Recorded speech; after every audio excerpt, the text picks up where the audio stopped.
The man who trusted numbers above all else learned the hard way that a financial portfolio can be perfectly balanced even when a life is built on a lie. For 5 years, I was the devoted husband, the methodical provider, and the oblivious fool.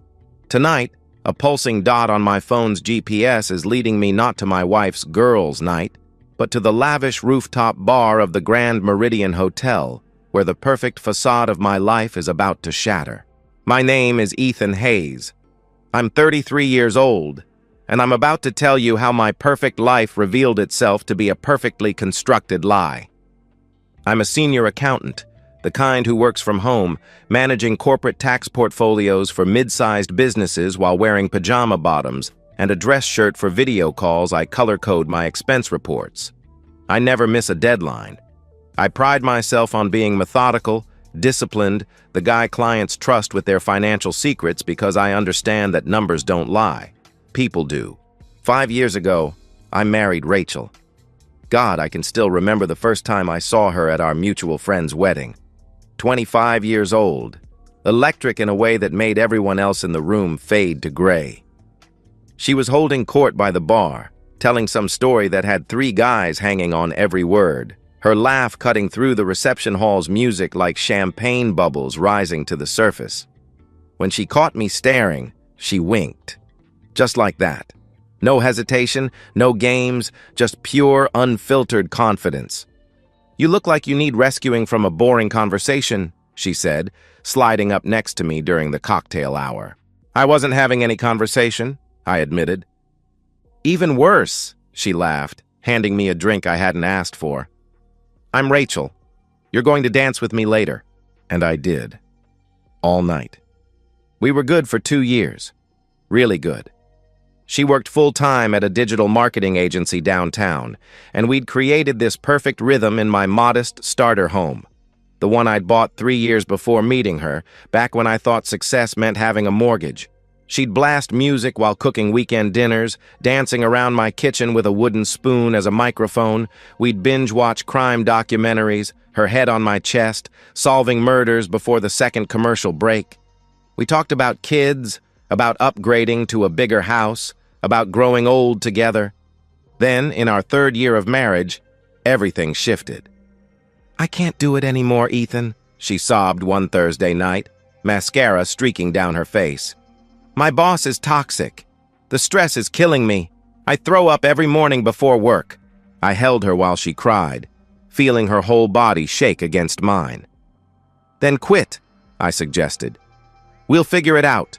"But the mortgage, the bills," she protested weakly. "I make enough. More than enough. You focus on us, on building a real home.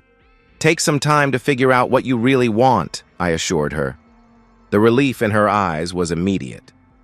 "You mean it? You'd do that for me?" she asked. "Rachel, I'd do anything for you," I replied. I meant it, every word. That was 2 years ago. Now, in our 5th year of marriage, I work 50 to 60 hours a week from my home office while Rachel exists in an entirely different orbit. She wakes up at 10, sometimes 11, spends 2 hours at the gym, and Christ, she's gotten fit. Her body is tighter, more toned than when we met. I used to feel pride when other men noticed. Used to. Her days are filled with lunches that last 3 hours, shopping trips that max out credit cards I pay off monthly, and an endless rotation of girls' nights with Maya, Simone, and Jess, her friends, who all somehow manage to not work while living in designer clothes. I never questioned where their money came from. Never questioned much of anything. I pay for everything. The mortgage on this house she barely cleans, the utilities for lights she leaves on, the groceries she doesn't cook, her BMW lease, her credit card statements. I don't examine too closely. She was supposed to take care of the home while I provided. But increasingly, I find myself doing dishes after midnight, starting laundry at dawn before client calls. The house smells like her perfume and neglect. The intimacy stopped being about us months ago. Once every few weeks, if I'm lucky. And even then, she feels distant, mechanical. Like she's performing a duty rather than making love. She keeps her eyes closed, never says my name anymore. "Let's go away next weekend," I suggested last Tuesday. That bed and breakfast in Napa you bookmarked? Can't. Maya needs me for her thing, she replied dismissively. What thing? I pressed. Just a thing. Don't be controlling, Ethan, she shot back. Controlling. The word she'd started using whenever I asked questions. When did you get home? Controlling. Who were you texting? Controlling. Why is there a receipt for a hotel bar in your purse? Controlling. So I stopped asking. But the feeling in my gut, that cold twist that wakes me at 3 a.m., that never stopped. She's always on her phone now, angling the screen away when I walk past. She showers immediately when she comes home, even from lunch. She bought lingerie I've never seen her wear. Her phone buzzes at midnight, and she claims it's Jess having another crisis. I tell myself I'm overthinking. Marriage requires trust. Rachel chose me, married me. She's just finding herself with all this free time. The yoga classes, the new wardrobe, the mysterious appointments she's vague about. It's all self-improvement, right? Right? Thursday night, she kissed me goodbye at the door. Quick, perfunctory, her lips barely grazing mine. Girls' night at Maya's, she announced, already halfway out. Don't wait up. Text me when you get there, I called after her. Drive safe. Always do, babe, she replied carelessly. Babe. When did I become babe instead of Ethan? When did our goodbye kisses become obligations instead of promises? I settled into my home office to finish a quarterly report, the house eerily quiet, without even the pretense of her presence. An hour later, my phone buzzed with a location notification. We'd shared our locations years ago. A safety thing, she'd said, in case something ever happened. Something was happening. The little dot that was supposed to be my wife wasn't at Maya's suburban house in Pleasanton. It was downtown, pulsing steadily at the Grand Meridian Hotel.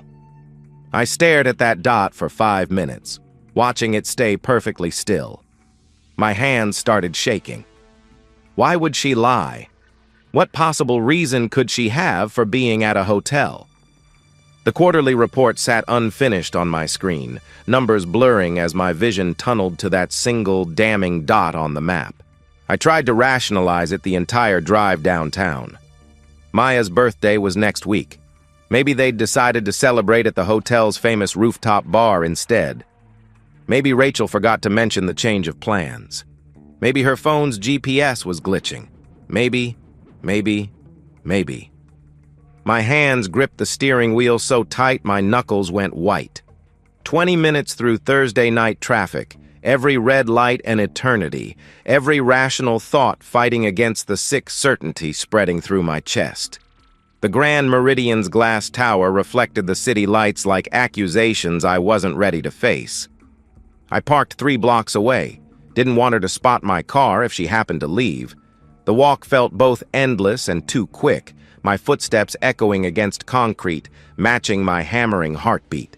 The hotel lobby was all marble and modern art, the kind of place that charges $30 for a martini and makes you feel underdressed in anything less than Armani. The elevator to the 24th floor took 43 seconds. I counted every one. The doors opened to Eden, or hell, depending on your perspective. The rooftop bar throbbed with bass-heavy music and amber lighting that made everyone look like they were filmed through honey-young professionals clustered around high-top tables, gesturing with cocktails that cost more than most people's hourly wage. The windows offered a panoramic view of the city, lights twinkling like fallen stars. I scanned the room methodically, the accountant in me cataloging faces, positions, exits, booth by booth, table by table until...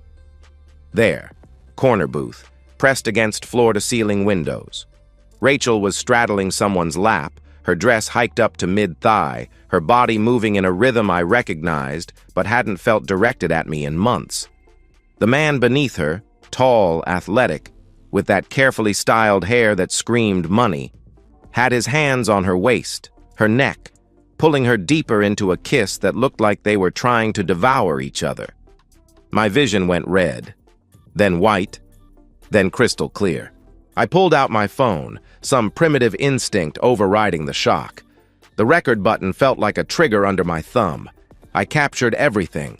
30 seconds of her fingers in his hair, 15 seconds of his hand sliding higher up her thigh, 10 seconds of her throwing her head back in laughter at something he whispered.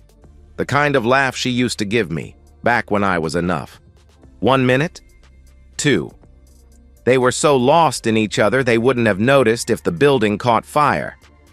I walked forward, each step deliberate, controlled. 3 feet away, close enough to smell her perfume, the one I bought her for Christmas, mixed with his cologne. "Hey, babe," I said, my voice cutting through their bubble.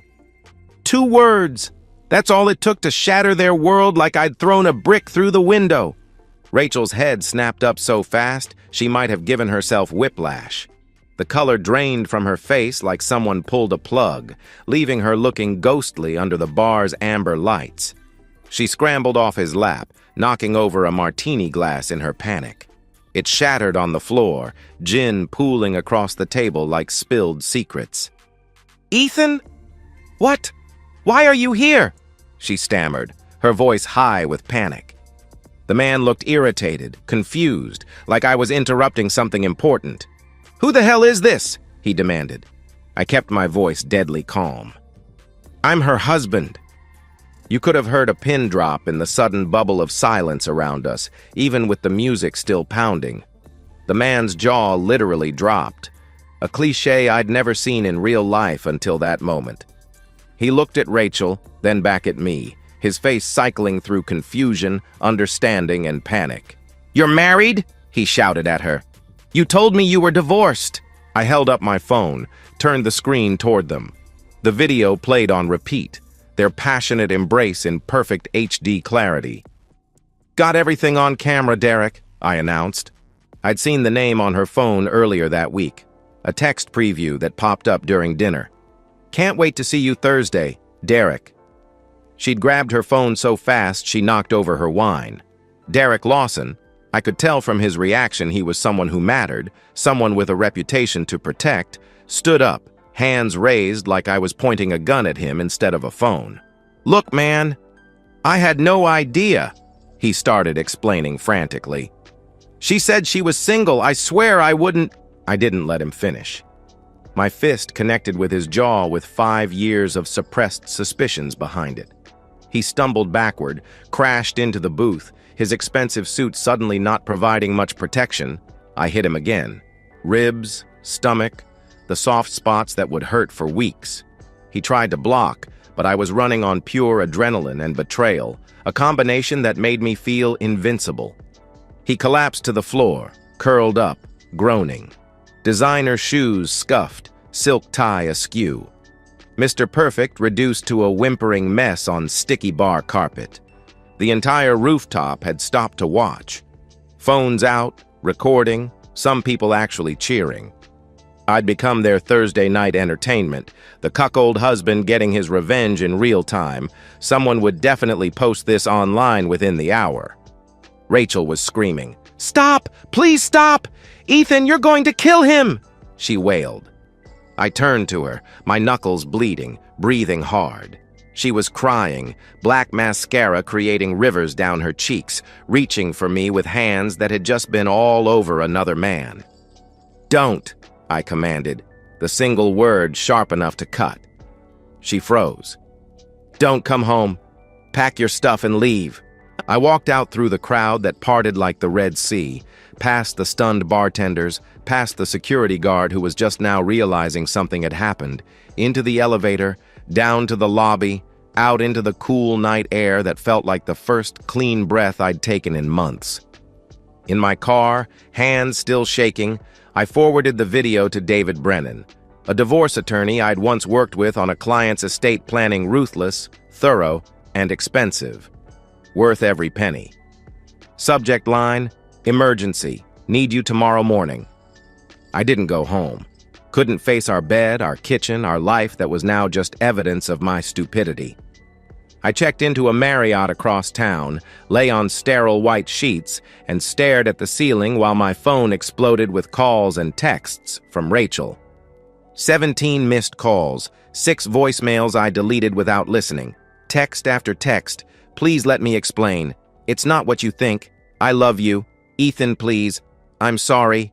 Please come home. At 2 a.m., David Brennan replied, "Saw the video. Don't delete anything. Don't talk to her. Come to my office at 8 a.m. We're going scorched earth." Scorched earth. I like the sound of that. Friday morning, 8 a.m. David Brennan's office occupied the entire top floor of a building that screamed success. Glass walls, chrome fixtures, a view that made you understand why his retainer started at $10,000. He was studying the video on his laptop when his assistant showed me in, replaying it with the clinical detachment of a surgeon examining a tumor. "This is a gift," he said without preamble. "Adultery, caught on video, in public. Multiple witnesses. You own the house outright, purchased before marriage. She has no job, no income, documented infidelity. We file for fault-based divorce, she gets nothing." "Nothing?" I repeated, the word tasting like vindication. "No alimony, no property settlement, nothing," he confirmed. "She quit her job 2 years ago, voluntary unemployment, no grounds for support. House is premarital property. She never contributed to mortgage or improvements. Clean break." I leaned forward. "I want her out. Today." David smiled, the kind of smile sharks probably have before feeding. He made a call, spoke in rapid legal terms, then hung up. "Process server will have papers to her within 2 hours. After that, she's trespassing on your property," he informed me. I texted Rachel from a burner phone David provided. My real phone was evidence now. "You can stay until the papers arrive. After that, you're trespassing." Cold, surgical, everything our marriage hadn't been. By noon, she was served. By 12:15, my phone had 43 missed calls. She showed up at my hotel. I don't know how she found me, but I'd already switched rooms, called security when she wouldn't leave the lobby. Her texts devolved from begging to anger to desperation. "How can you do this? 5 years means nothing? I made one mistake. You're destroying my life." I screenshotted everything, forwarded it to David. Evidence of her admission, her instability, her guilt. But the legal decimation was just the beginning. The video from the bar had already started circulating. Someone posted it on Instagram. Faces blurred, but anyone who knew us could tell. "Husband catches cheating wife at Grand Meridian," already had 50,000 views by Friday afternoon. I made strategic calls. First, Robert and Linda, Rachel's parents. Conservative first-generation immigrants who'd treated me like the son they never had. Robert answered on the second ring. "Ethan, how's my favorite son-in-law?" he greeted warmly. "Robert, I need to tell you something. About Rachel," I said carefully. Silence. Then, "What has she done?" he asked, his voice already heavy with dread. He knew. Somehow, he already knew. "Parents always do," I explained calmly, offered to send the video as proof. He stopped me. "No, I believe you. I'm sorry, Ethan. We raised her better than this," he said quietly. Within hours, Rachel's parents disowned her. Her mother, who'd babied her, defended her, enabled her, left a single voicemail that Rachel played on speaker when she was begging me to answer. "You've brought shame to this family. Don't contact us again." Next, the friend group. Maya was horrified when I told her Rachel had used her as an alibi.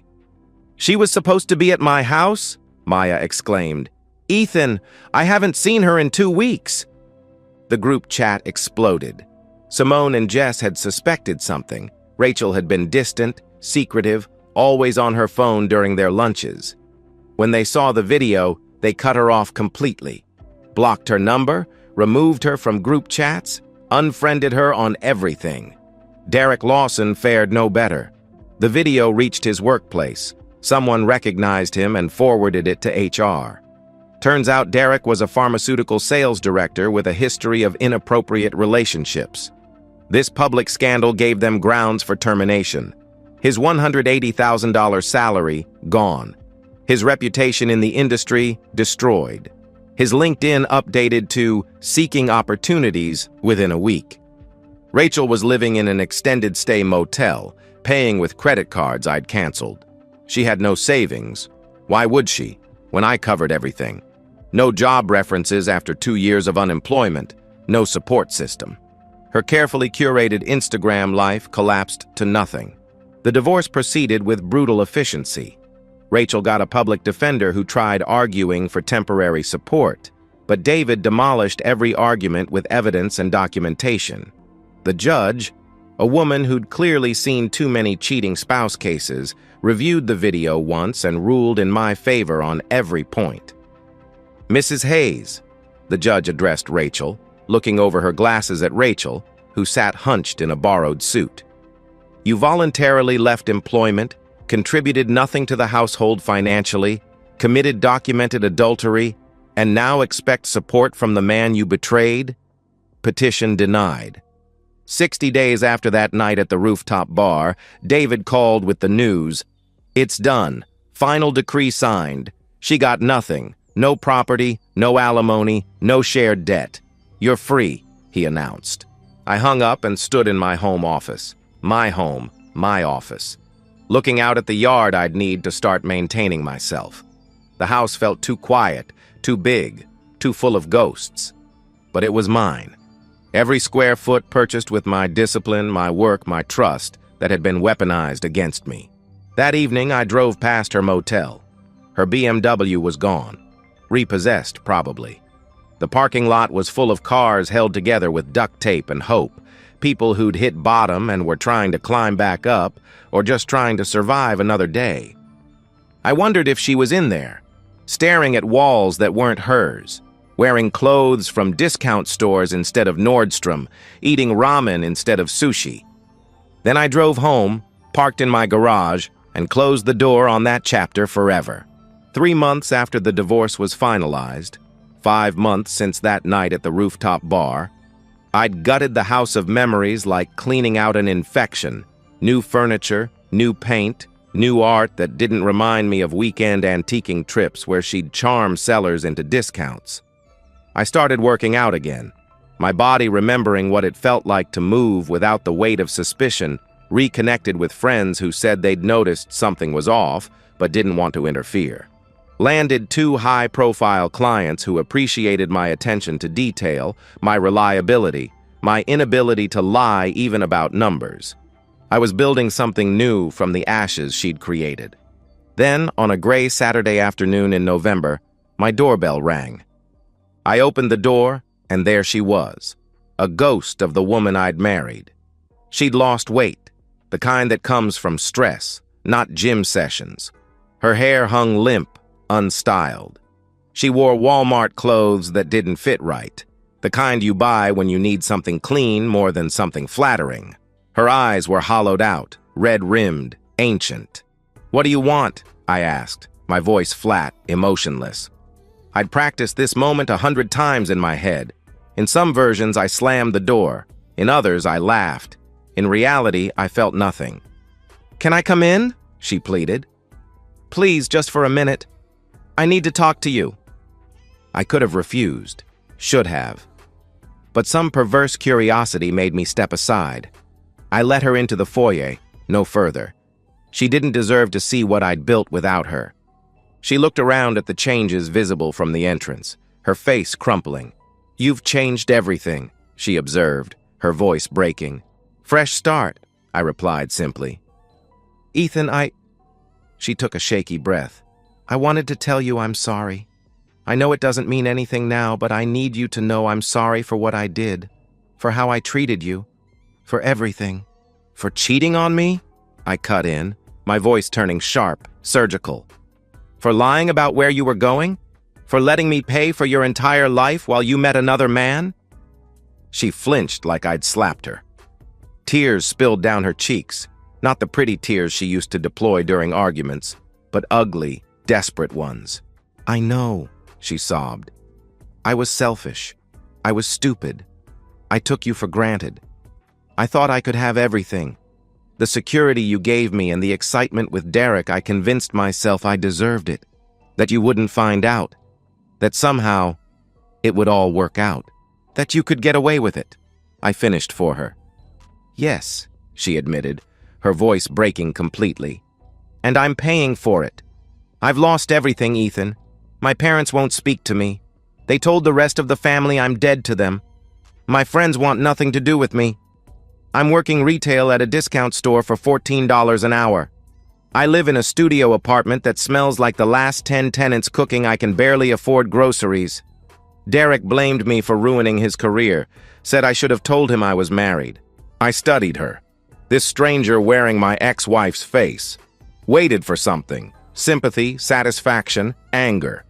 Nothing came. I'm not here to ask you to take me back, she continued quickly. I know that's impossible. I just needed you to know that I understand now what I had, what I threw away. You were good to me, Ethan. Better than I deserved. And I destroyed it because I was bored and entitled and thought the grass was greener. Why are you really here, Rachel? I pressed. She hesitated, then pulled out a folded paper. Rental application denial. Bad credit, no references, no cosigner. I'm being evicted, she confessed. I can't make rent anymore. No one will approve me for anything. I tried getting a loan, but I have nothing. No assets, no cosigner. I'm going to be homeless in 2 weeks. There it was. The real reason. She'd come for salvation, assuming that somewhere under my anger was the man who'd always saved her. That man was dead. She'd killed him in a rooftop bar. So you came here to ask for money, I stated. No, I mean, she faltered, the lie dying on her lips. I thought maybe you could co-sign an apartment application or let me stay in the guest room for a month until I get on my feet or... Get out, I interrupted. Ethan, please, she begged. You made your choices, I said firmly. You chose to cheat. You chose to lie. You chose to throw away a marriage where you had everything because you wanted the thrill of sneaking around, and now you're facing the consequences. I'm not your safety net anymore. I have nowhere to go, she wailed. That's not my problem, I replied coldly. I opened the door wider, November air rushing in cold and unforgiving. You have 2 minutes to leave before I call the police for trespassing, I warned. She stared at me, searching for any crack in my resolve, any hint of the man who used to love her. She found stone. Finally, she turned and walked out, shoulders shaking with sobs that might have moved me once. I closed the door, locked it, leaned against it for a moment. My hands were steady. My heart rate was normal. I didn't feel triumphant or cruel. I felt free. I walked to my home office, opened my laptop, and got back to work. Rachel's problems weren't mine anymore. They never would be again. 1 year after that final confrontation, 16 months since the night at the rooftop bar, I sit on my deck, the October morning crisp and clean. The backyard I've transformed into my personal sanctuary spreads before me. New landscaping, a fire pit where friends gather on weekends, an outdoor kitchen where I've learned to cook for myself and others. My coffee tastes like victory and peace. The promotion to partner came with a 6-figure raise and profit sharing that would have made Rachel salivate. I mentor junior accountants now, teaching them about numbers but also about value, knowing their worth, protecting their assets, recognizing when someone's books don't balance in more ways than one. I volunteer at a financial literacy nonprofit, teaching people to spot financial abuse in relationships, to maintain independence, to never become someone's meal ticket or mistake their wallet for love. Elena and I have been dating for 4 months. She's an architect, 34, with her own firm and her own scars from a broken engagement. We take things slow, neither of us eager to repeat past mistakes. She pays for her own dinners half the time, has her own place, her own life that intersects with mine but doesn't depend on it. When she stays over, she cooks breakfast. When I stay at hers, I fix things that break. Balance, partnership, words that mean something. The updates about Rachel come sporadically, through mutual acquaintances who think I want to know. She's still living with a distant cousin in another state, still working retail. Her Instagram, what's left of it, shows forced smiles and motivational quotes about new beginnings that get 3 likes. Her parents maintain their silence. Derek Lawson disappeared entirely, probably reinventing himself in another city where the video hasn't circulated.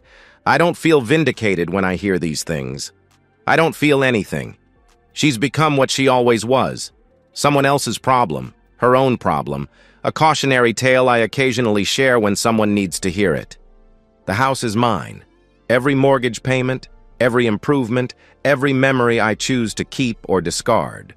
The life is mine, built on my terms, with my effort, surrounded by people who match my energy instead of draining it. My phone buzzes.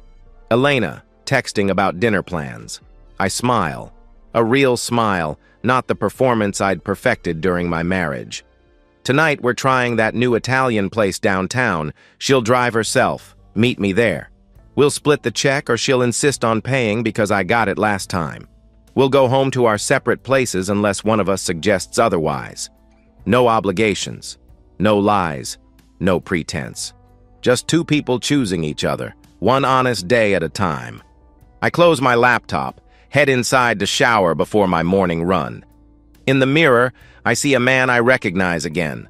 Older, some new lines around my eyes, but clear, present. Whole. The man Rachel broke is gone. The man who emerged is better, and he's never looking back. I never thought I'd be telling this story. Not because I'm ashamed of what I did, God knows I'm not, but because for 12 years I believed in something that never existed. My name is Robert Hayes, and I'm 52 years old, regional operations manager at a logistics company. The kind of job title that makes people's eyes glaze over at parties. The kind of man who fixes problems before anyone notices they exist. Invisible, reliable, forgettable.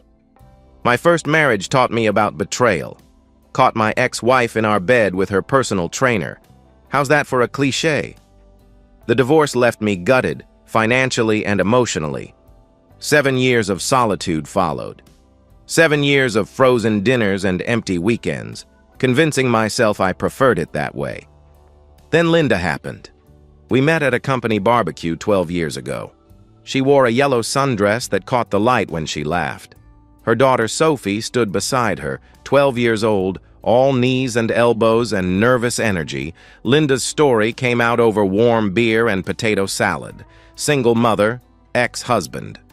Greg was an abusive drunk who'd vanished when Sophie was barely walking. "We're better off without him," she told me, her hand finding mine across the picnic table. "Some men just aren't meant to be fathers." I believed her. Every word.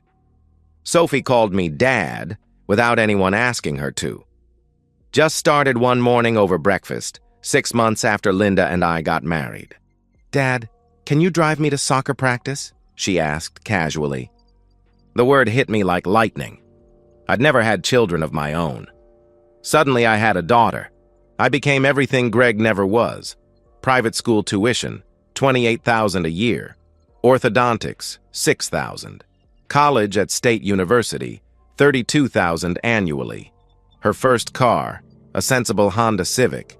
The security deposit on her downtown apartment when she graduated.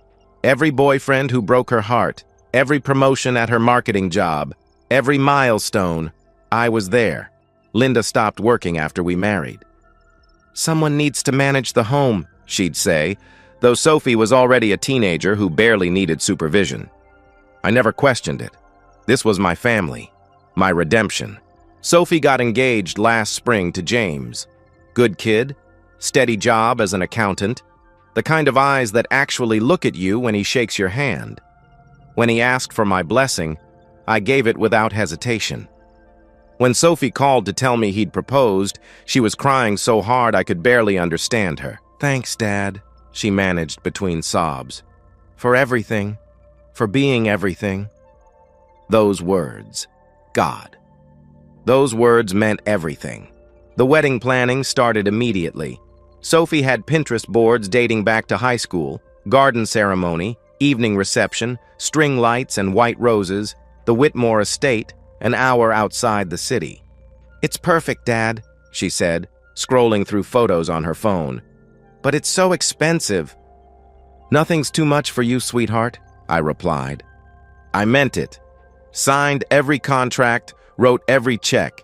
$15,000 for the venue, $8,000 for catering, $3,000 for flowers, the photographer, the band, the cake that cost more than my first car. For 3 months, I worked overtime, 60, 70-hour weeks, sleeping in my truck between shifts sometimes. Living on gas station coffee and vending machine dinners, Linda would text me photos from dress fittings, cake tastings, floral arrangements. "You're amazing, Robert," she'd write. "Sophie's so lucky to have you." I was exhausted. I was broke. I was happy. Tuesday evening came like any other, 3 days before the wedding. I was reviewing the final vendor payments when Linda and Sophie walked into the living room. They were holding hands, which should have been my first warning. Their faces wore that careful expression people get when they've rehearsed bad news in the mirror. "Dad," Sophie started, "we need to talk about the wedding." The words hung in the air like a blade about to fall. I set down my paperwork, tried to read their faces. Linda wouldn't meet my eyes. "I've been thinking a lot about Saturday," Sophie continued, her voice gaining momentum like she needed to get it all out before she lost her nerve, "about who I want to walk me down the aisle." I smiled, confused. "Cold feet? James is a good—" "No, Dad, it's not about James," she interrupted. She squeezed Linda's hand tighter. My chest went cold.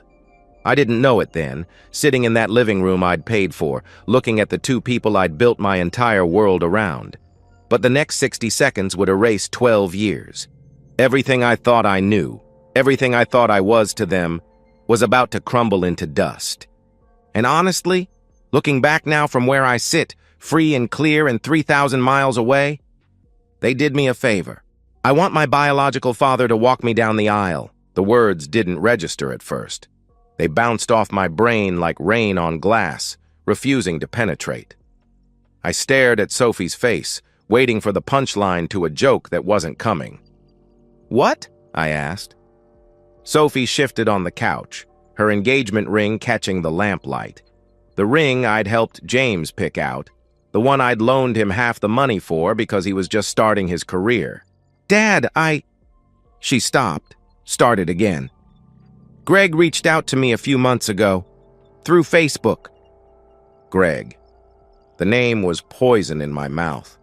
The drunk, the abuser, the ghost who'd abandoned them both. "He's changed, Dad," she continued. "He's been sober for 2 years. He goes to meetings, has a sponsor, the whole thing. He's in therapy. He has a job now, an apartment. He wants to make amends." I looked at Linda, my wife, the woman I'd loved and trusted and provided for. She was studying her hands like they held the secrets of the universe. "You knew about this?" I asked her directly. She nodded, finally meeting my eyes. "He contacted me first, wanted permission to reach out to Sophie. I thought it would be good for her for closure." "Closure," I repeated, the word flat and mechanical. "And this closure includes him walking her down the aisle." "At the wedding I'm paying for," Sophie leaned forward, her eyes wide and pleading. "You've been my dad in every way that matters. You know that. You raised me, you loved me, you gave me everything. But Greg is my biological father. He made mistakes, terrible mistakes, but he's trying to make things right.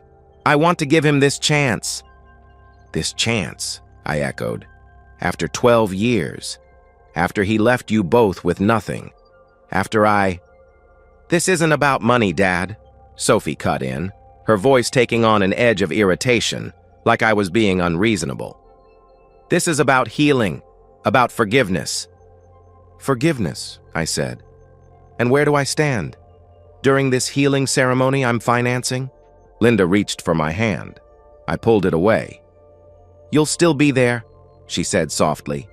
"In the front row, as my husband, as Sophie's, as the man who raised her, as the man who raised her," I repeated.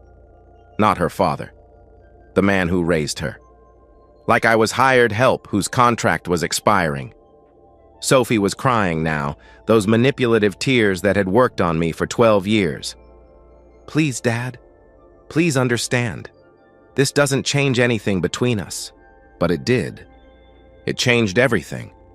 I saw it all so clearly in that moment. The truth of what I'd been to them.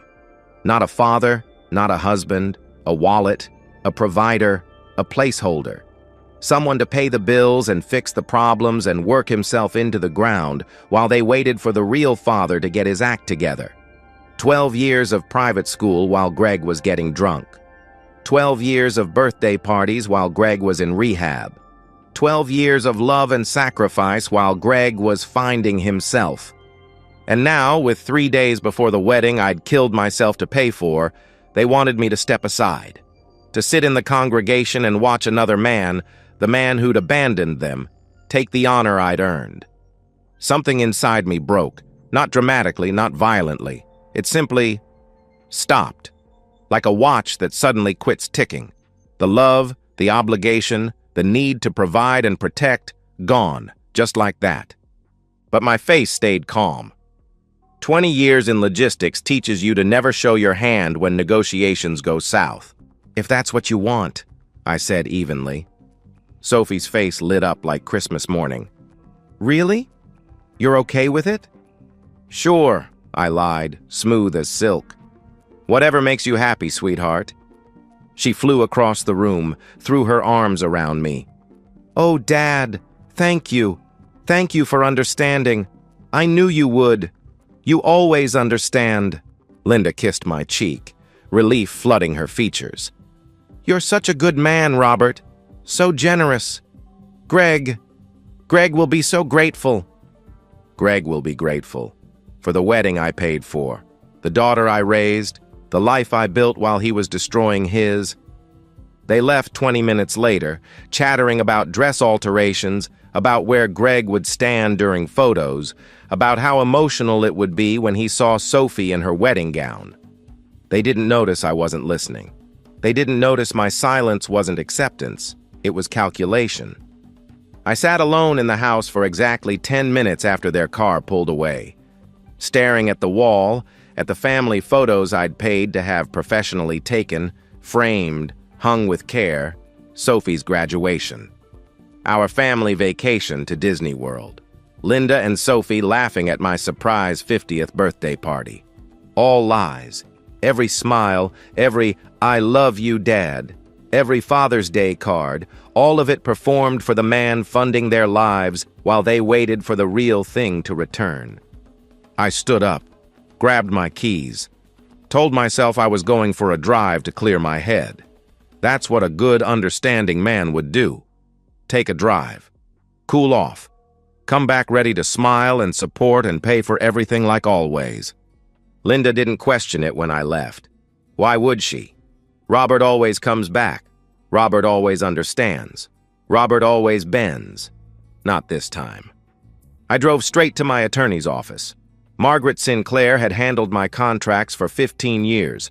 Sharp as a surgical knife, discreet as a priest, I walked in without an appointment at 8:47 p.m. "I need your help," I said, "and I need it done tonight." She looked at me, really looked at me, and must have seen something in my face that told her this wasn't a negotiation. "Sit down," she replied, pulling out a legal pad. "Tell me everything." By the time I was done talking, she was already making calls.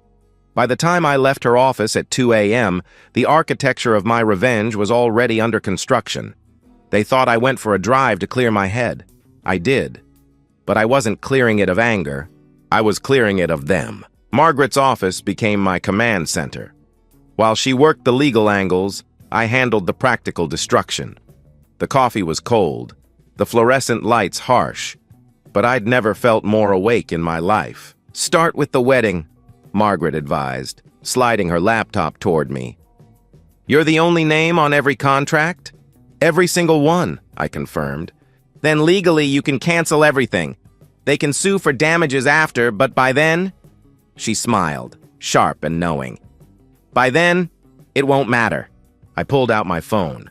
It was nearly midnight, but most vendors had emergency lines. The venue first, the Whitmore estate, where Sophie had dreamed of getting married since she was 16. "Whitmore Estate, this is Bradley," came the professional voice. "Bradley, this is Robert Hayes. I have the Hayes-Morrison wedding booked for Saturday." "Yes, Mr. Hayes. Everything's set for your daughter's big day," he responded cheerfully. "Cancel it," I interrupted. Silence. Then, "I'm sorry? Cancel the entire booking. The wedding is off," I stated firmly. "Sir, you'll forfeit the entire deposit. That's $15,000, and we can't refund any," he warned. "I understand. Cancel it," I repeated. "Mr. Hayes, may I ask?" he began. "No. Cancel it. Send confirmation to my email. Thank you." I hung up. The caterer was next. 8 in the evening in California meant it was past closing, but I had the owner's cell from when we'd negotiated the menu. "Tony, it's Robert Hayes," I said when he answered. "Robert, calling about the appetizers? We can still adjust," Tony offered eagerly. "Cancel the entire order," I cut him off. "What? The wedding's in 3 days," he exclaimed. "There is no wedding. Cancel everything," I instructed.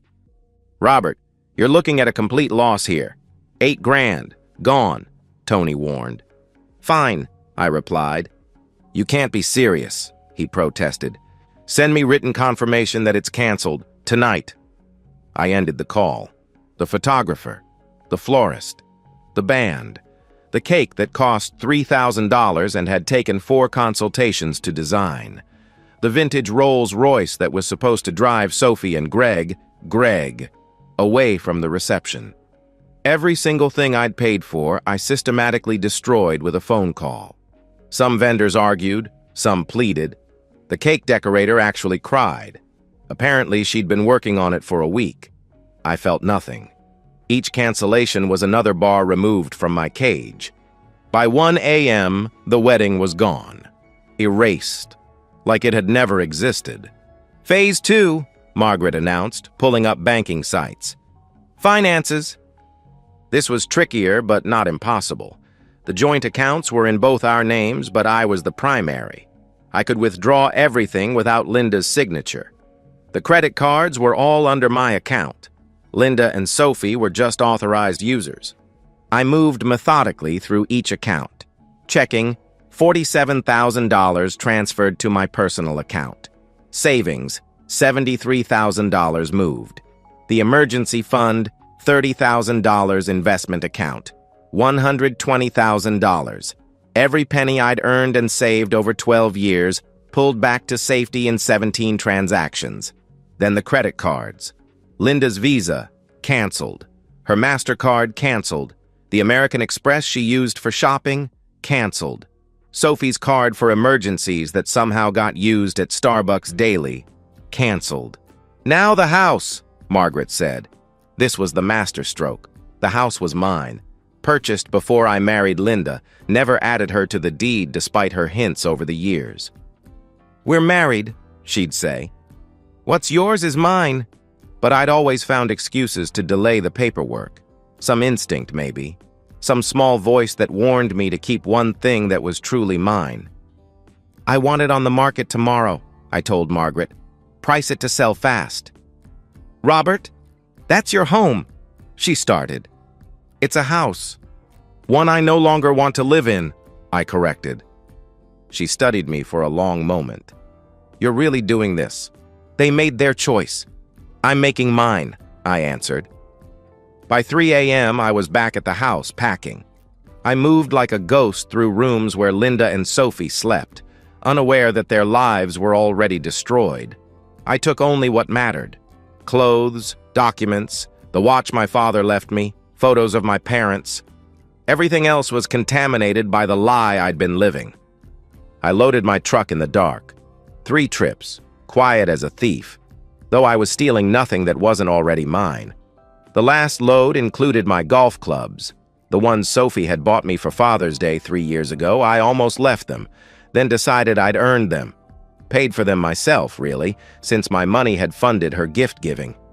I stood in the driveway at 4 a.m., looking at the house one last time. The kitchen window where Sophie used to wait for me to come home from work. The porch where Linda and I had slow danced on our anniversary.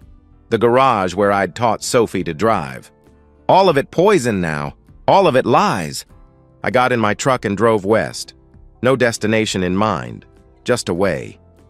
The sun rose behind me as I crossed the state line, and I didn't stop except for gas and coffee. My phone started ringing around noon. Linda, probably wondering why her card was declined at lunch. I didn't answer. By evening, I was 500 miles away when my phone exploded with calls and texts. I finally answered on Linda's 20th attempt. "Robert, my card isn't working and the bank says—" she started frantically. "I closed the accounts," I interrupted. Silence. Then, quietly, "What?" "I withdrew everything from our joint accounts. Canceled your cards. Sophie's too," I explained calmly. "Robert, what are you talking about? Are you having some kind of breakdown? Where are you?" she demanded. "I also canceled the wedding," I added. "You... what?" she gasped. "Every vendor, every reservation, gone. If Greg wants to walk Sophie down the aisle, he can pay for the aisle," I stated. Her voice went shrill. "The wedding is in 3 days."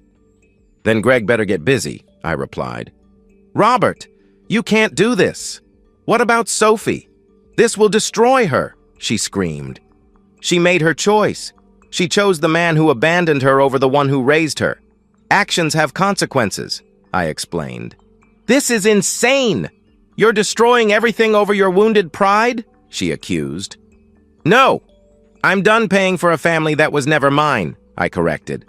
"I'm calling a lawyer," she threatened. "Good. Call one. Margaret Sinclair is mine. She's very good. Oh, and Linda, the house goes on the market tomorrow. It's in my name only, remember? You might want to start packing," I informed her. "You can't," she started. "I can. I am. Don't call me again." I hung up and blocked her number. Sophie called 30 seconds later from her phone. I almost didn't answer, then decided she deserved to hear it from me. "Dad, what are you doing? Mom's crying. She says you canceled everything," she began, hysteria in her voice. "I did," I confirmed. "Why? Because of Greg?" "Dad, I'm sorry. I didn't mean to hurt you," she pleaded. "Yes, you did. You knew exactly what you were doing," I countered. "That's not true. I love you, Dad. You're my father," she insisted. "No, I'm the man who raised you. Your words. Greg is your father. Let him act like it," I reminded her. "Please, Dad, come back. You can walk me down the aisle. Both of you can. Please," she begged. I laughed, bitter, harsh. "Both of us, like some participation trophy. No thanks. I'll tell Greg no. It'll just be you. Please, Daddy." She tried desperately. "Too late, Sophie. You showed me what I really am to you. The wallet, the provider, the placeholder. Well, this placeholder is done," I declared. "That's not true. You're everything to me," she sobbed. "If that were true, this conversation wouldn't be happening," I pointed out. "Please. The wedding. All my friends are coming. This will humiliate me," she whispered. "Then ask Greg to fix it. He's your real father, remember?" I said coldly. "Dad," she started again. "Don't call me that anymore. And don't call me again." I hung up and blocked her number too. The phone rang constantly after that. Unknown numbers, Linda's friends, Sophie's friends, probably Greg himself. I turned it off and drove through the night windows down, cold air slashing at my face, the radio playing songs I'd never heard before. For the first time in 12 years, I felt nothing for them. No anger, no sadness, no guilt. Just free. By dawn, I was in Arizona. The desert stretched endless and empty, and I felt like I could breathe for the first time since Sophie had said those words. My phone stayed off for 3 days. When I finally turned it on, there were 247 missed calls, 189 texts, and 73 voicemails. I deleted them all without reading or listening to a single one. They called 47 times that first week, using different numbers, trying to trick me into answering. I never did. By week 2, the calls slowed. By month 3, they stopped completely. By then, I'd stopped counting, stopped caring, stopped looking back. 6 months later, and I'm sitting on a canyon rim in Sedona, watching the sun paint the rocks red and gold. My phone buzzes, a text from Margaret. House sold, $620,000. After fees, $580,000 deposited to your account. Hope you're well. I am well. Better than I've been in years. The house sold in 2 weeks, price to move, just like I wanted. Combined with my savings and retirement accounts, I'm sitting on roughly $700,000, more than enough for a man who's learned to live simply, who's learned what actually matters. I've been traveling. Montana for a month, where the sky is bigger than God. Colorado, where I hiked trails I'd only seen in magazines when I was too busy working to take vacations. New Mexico, with its alien landscapes and green chili everything. Now Arizona, where the desert teaches you that life finds a way even in the harshest conditions. Small towns, mostly. Places where nobody knows who I am or what I left behind. Motels with clean sheets and functioning coffee makers are all I need. Diners where the waitresses call you honey and the pie is made fresh daily. I've lost 15 pounds and gained something harder to measure. Peace, maybe. Or just the absence of constant obligation. My old neighbor Tom sends updates occasionally. I never asked him to, but he does anyway. Heard the wedding got canceled last minute. Total chaos. People showed up to an empty venue. A month later. Greg disappeared again when he found out there was no money. Lasted about 2 weeks. Then, Linda's working at Target now. Sophie's waitressing at that place on 5th Street. I don't respond to Tom's messages, but I don't block him either. There's something satisfying about knowing they're struggling, that they're finally experiencing what life is like without someone else paying for everything. Another text from Tom, 3 months after I left. Sophie came by looking for you, cried on my porch, kept saying she was sorry. Sorry. Such a small word for such a big betrayal. I delete the message and order another beer. The bartender here knows my name, Robert, but nothing else. Doesn't know I once had a daughter who wasn't really mine, a wife who saw me as a means to an end, a life that looked perfect from the outside and was rotten at its core. You hiking Cathedral Rock tomorrow? The bartender asks me. Thinking about it, I reply. Beautiful trail, tough climb, but worth it for the view, he comments. Worth it. I think about that phrase a lot now. What's worth it and what isn't? 12 years of sacrifice for people who traded me in the moment a better option appeared? Not worth it. This sunrise, this beer, this freedom? Worth everything. My phone rings. Unknown number with my old area code. I let it go to voicemail, then delete it without listening. Could be Linda or Sophie using a friend's phone, could be Greg, looking for money. Could be anyone from that old life. Doesn't matter. That life is dead. I've been dating someone. Nothing serious. Michelle, a massage therapist from Durango who's passing through. We've had dinner twice, coffee 3 times. She asked why I'm traveling alone. Needed a fresh start, I told her. Bad divorce? She asked. Something like that, I answered. She didn't push. That's the beauty of starting over. You only owe people the truth you choose to give them. You have kids? She asked on our 3rd coffee date. No, I said, and meant it. Another text from Tom. Sophie got engaged again. Different guy. Courthouse wedding this time. Courthouse wedding. No big estate, no $3,000 cake, no vintage Rolls Royce, no father to pay for it all. I wonder if she asked Greg to walk her down the aisle at the courthouse. I wonder if he even showed up. I don't wonder for long. The sun drops behind the canyon walls, and the temperature drops with it. Desert nights are cold, another thing I've learned in my new life. I zip up my jacket, finish my beer, leave a good tip. Back at my motel, I open my laptop and check my accounts. The money's all there, growing slowly in conservative investments. Enough to last me 20 years if I'm careful, 30 if I'm smart. I'm both now. I think about Linda sometimes, working retail at 48, scanning groceries, dealing with angry customers, standing on her feet for 8 hours, all the things she thought she was too good for when my money was flowing. I think about Sophie, carrying plates to tables of people who won't remember her face 5 minutes after they leave the college degree I paid for, apparently not worth much without someone funding her lifestyle. Do I feel guilty? No. Do I miss them? I miss who I thought they were, but those people never existed. My phone buzzes. Email from Margaret.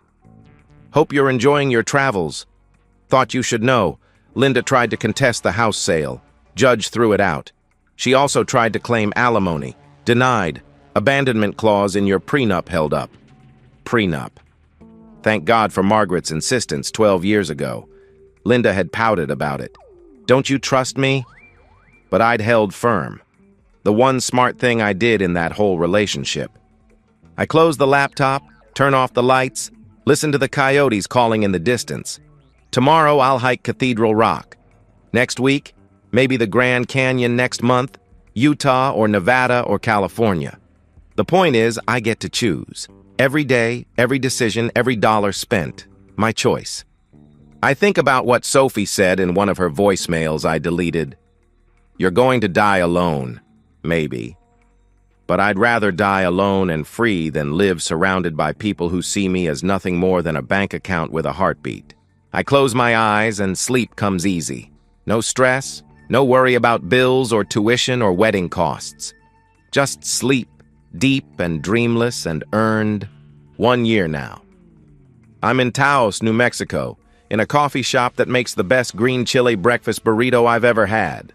The same booth every morning, the same waitress who knows I take my coffee black. No sugar, no small talk before the caffeine hits. My phone, a new one, new number, no connections to the past, buzzes with a text from Tom. Still sending updates I didn't ask for. Linda moved in with her sister, still working retail. Sophie married that guy, living in a studio apartment. Thought you should know. I don't respond, but I don't block him either. The house sold for $620,000. After Margaret's fees and closing costs, I netted $580,000. Combined with my savings and retirement accounts, I'm sitting on well over $700,000. I'm financially secure for the foreseeable future, especially living simply in small towns where cost of living is low. I think about the wedding that never happened. About Sophie in her dress walking down an aisle that no longer existed, looking for a father, either one, who wasn't there. I wonder if she understands now what she threw away. Probably not. People rarely do. I think about Linda, working retail at 48, no longer able to coast on my income. About the joint accounts she took for granted, the credit cards that stopped working, the house she assumed was hers. She made her choice too, siding with Sophie, orchestrating the healing that required Robert's erasure. Robert doesn't feel guilty. He feels light, unburdened. The anger is gone now, replaced by something calmer. Acceptance, clarity. I've hiked the Rockies, watched storms roll across the desert, sat in diners listening to strangers' stories. I've dated a woman in Durango.